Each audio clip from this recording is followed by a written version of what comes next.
মই অনুগ্ৰহ কৰি সকলোকে মনোযোগ দিবলৈ অনুৰোধ কৰিছো যে অসমৰ অৰ্থনৈতিক অৱস্থা এতিয়া লাওলোৱা। অসমৰ ধাৰ এই মুহূৰ্তত 1,75,000 কোটি টকা।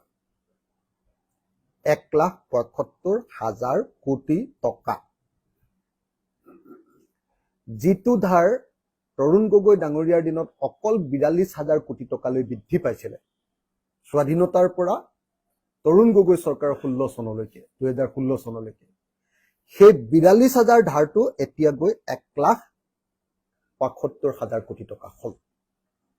আৰু ধাৰ এনেকুৱা পৰ্যায়লৈ গুচি গৈছে আৰু সেই ধাৰৰ টকাৰে মুখ্যমন্ত্ৰী আৰু বিজেপি চৰকাৰখনে ইমান লাভবিলাক কৰিছে আৰু ইমান অদৰকাৰী টকাত পইচা খৰচ কৰিছে যে এতিয়া এসেনচিয়েল ৰাস্তাৰ কাম কৰা PWD ডিপাৰ্টমেণ্টৰ ঠিকাদাৰসকলক পইচা দিব পৰা নাই বিজেপি চৰকাৰ। হিমন্ত বিশ্ব শৰ্মা চৰকাৰে PWD ডিপাৰ্টমেণ্ট গড়কাপ্তানি বা লোক নিৰ্মাণ বিভাগৰ পথ সংমণ্ডলে এতিয়া প্ৰায় 8,000 কোটি টকা ঠিকাদাৰক দিবলৈ বাকী আছে। 8,000 কোটি টকা 31 মাৰ্চ 2025 আগতে দিব লাগিছিলে, কিন্তু 31 মাৰ্চৰ ভিতৰত দিব নোৱাৰিলে। মুখ্যমন্ত্ৰীয়ে সেই 8,000 কোটি টকাৰ ভিতৰত 15% দিবৰ কাৰণে 8,000 কোটি টকাৰ ভিতৰত 15% দিবৰ কাৰণে মানে 8,000 কোটি টকাৰ 15% মানে 900 কোটি টকা দিবৰ কাৰণে নিৰ্দেশ দিছিলে। কিন্তু বিত্ত বিভাগৰ কোষাগাৰত ধন নথকাৰ কাৰণে মাত্ৰ 7% 560 কোটি টকাকে দিবলৈ সক্ষম হ'ল। 8,000 কোটি টকাৰ ভিতৰত 560 কোটি টকা দিলে, অৰ্থাৎ মাত্ৰ 7% বা 7% দিলে, বাকী গোটেই মানুহবিলাকক এতিয়া দিব নোৱাৰাৰ কাৰণে অসমৰ উন্নয়ন স্থবিৰ হৈ পৰিছে। এইটোৱে প্ৰমাণ কৰিছে যে হিমন্ত বিশ্ব শৰ্মা চৰকাৰখন সম্পূৰ্ণৰূপে দেউলীয়া, লাওলোৱা। ইয়াৰ বিপৰীতে আমি দেখিবলৈ পাইছো যে PHE পাব্লিক হেল্থ ইঞ্জিনিয়াৰিং জনস্বাস্থ্য কাৰিকৰী বিভাগৰ জল জীৱন মিছনত 11,000 কোটি টকাতকৈ বেছি টকা এতিয়া ধাৰ মাৰিবলৈ বাকী আছে ঠিকাদাৰ। প্ৰায় 12,000 কোটি টকা। এই 12,000 কোটি টকা জল জীৱন মিছনৰ, 8,000 কোটি টকা PWD।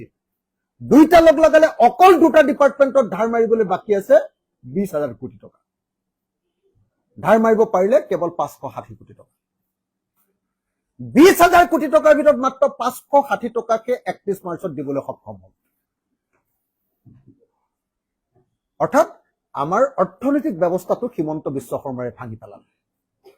কেৱল হিতাধিকাৰী আঁচনি, কেৱল বিলাসিতা, কেৱল হেলিকপ্টাৰ, কেৱল চাৰ্টাৰ্ড ফ্লাইট আৰু কেৱল মানুহক দেখুৱাবৰ কাৰণে ডাঙৰ ডাঙৰ মিটিং পাতি আৰু কমিশ্যন খাবৰ কাৰণে কেৱল আৰু কেৱল অভাৰব্ৰিজ বিলাক বনাই, কমিশ্যন খাবৰ কাৰণে অভাৰব্ৰিজ বনাবলৈ সক্ষম নহয়, পইচা নাই, কিন্তু মানুহক দেখুৱাবলৈ আৰু কমিশ্যন খাবৰ কাৰণে অভাৰব্ৰিজ বিলাক বনাই কি কৰিছে? অৱস্থা গোটেই চৰকাৰখনক অৰ্থনৈতিক অৱস্থাত ধ্বংস কৰি পেলাইছে, লাওলোৱা কৰি পেলাইছে। একেবাৰে ভীষণভাৱে এতিয়া অৰ্থনৈতিক অৱস্থা বেয়া।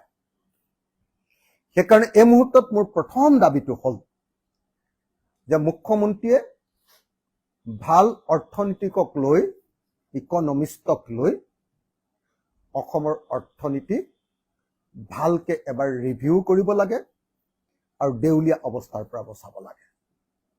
2 নম্বৰ কথাটো হ'ল এই অৰ্থনৈতিক অৱস্থাৰ ওপৰত অসমৰ মুখ্যমন্ত্ৰীয়ে এখন হোৱাইট পেপাৰ প্ৰকাশ কৰি অসমৰ মানুহক জনাব লাগে যে তেওঁৰ দিনত ধাৰ কিমান আছিলে আৰু তেওঁ এতিয়া আহি শেষ পৰ্যায়ত কিমান ধাৰ মাৰিলে, কিমান ধাৰ বাকী আছে, আৰু আজিৰ দিনটোত তেওঁ কিয়নো আচলতে উন্নয়নমূলক কাম PWDৰ ৰাস্তা বনোৱা, বিল্ডিং বনোৱা আৰু PHCৰ পানী যোগানৰ পইচাকেইটা কিয়নো দিব পৰা নাই তাৰ কথা তেওঁ অসমৰ ৰাইজক জনাব লাগে।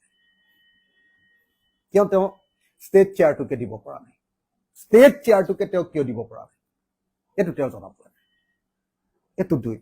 তৃতীয় কিন্তু আটাইতকৈ ইম্পৰ্টেণ্ট কথা, আমাৰ ঠিকাদাৰসকল যিসকলে আমাৰ ৰাস্তা কণ্টিনিউ বনাই থাকিব লাগিব, এতিয়া বাৰিষা কাল আহিছে, ৰাস্তাখিনি ঠিক কৰিব লাগিব, কিন্তু ঠিকাদাৰ কোনেও কাম ল'ব নোখোজে, কাৰণ এতিয়া দেউলীয়া, ৰাজ্য চৰকাৰ দেউলীয়া বুলি চবেই গম পাই গ'ল।